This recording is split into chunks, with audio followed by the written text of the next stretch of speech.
many different ways. Some have lost jobs, for instance. Others are unable to access healthcare or can't get passports to travel. Many are still in an uncertain legal position. Well, here to discuss that with me is the immigration lawyer, Harjap Singh Bhangal, and very good to see you. Good evening. And let's talk about the numbers first of all, because we really don't have a clue, do we, about how many people have been or could be affected by this? Yes, I mean, currently the figures are the people calling the helpline opened by the Home Office a day ago, over 100. So we're up to about 119 at the last measure, but a lot more are assumed, and it's not just limited to the Caribbean like we thought. It also affects people from Africa who maybe came from Kenya and Uganda in the late 60s and maybe early 1970s. Essentially people children travelled then on their mother's passports. Children didn't have separate passports, and literally on page 3 or 4 their name would be written, their sex would be written, their date of birth would be written, and that would be their ID. Then passports are now vanished, destroyed.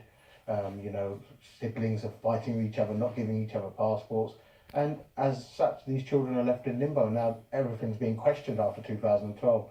Do you have a right to be here? Show us your ID, show us your passports.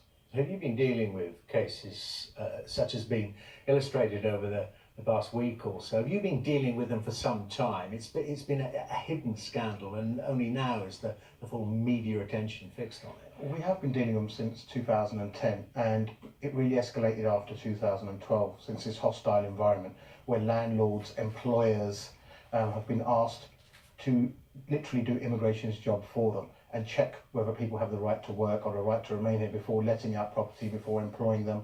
Doctors are asked to do the same before registering patients on the NHS.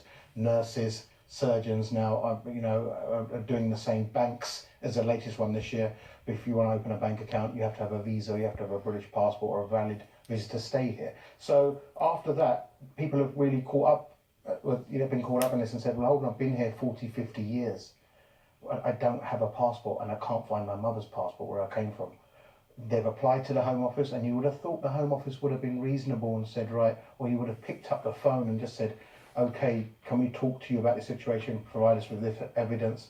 Sometimes they don't have that evidence. The records aren't there, as we've recently found out. Yeah, I mean, but is there any evidence now that has changed since the spotlight's been on it? Are people now getting a pretty swift reply and say, we're going to regularise your situation and it's going to be quite simple for you?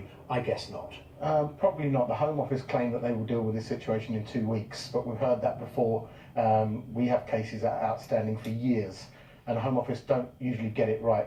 50% of appeals are not, are overturned. 50% of decisions are overturned in appeal for the Home Office, so the decisions are not right. But I can't see this being resolved in 2 weeks.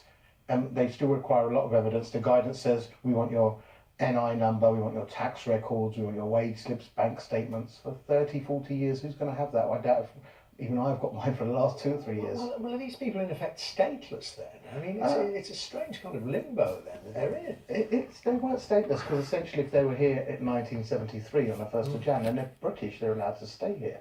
However, they didn't have any proof of that. So they are treated as stateless by employers, by banks, are saying, well, hold on, you don't have a British passport, you don't have a Jamaican or Trinidadian passport or with indefinite leave to remain in it, so therefore we can't treat you as a British citizen or someone with indefinite leave to remain. They literally are a ghost community.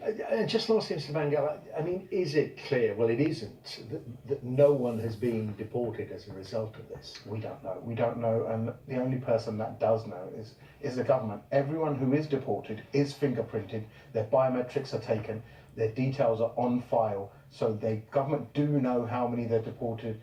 But whether they're going to release the figures or not, we don't know. So the fact that they're saying we don't know how many have been deported, there might not be any records, that does not ring true. We deal with deportations every day.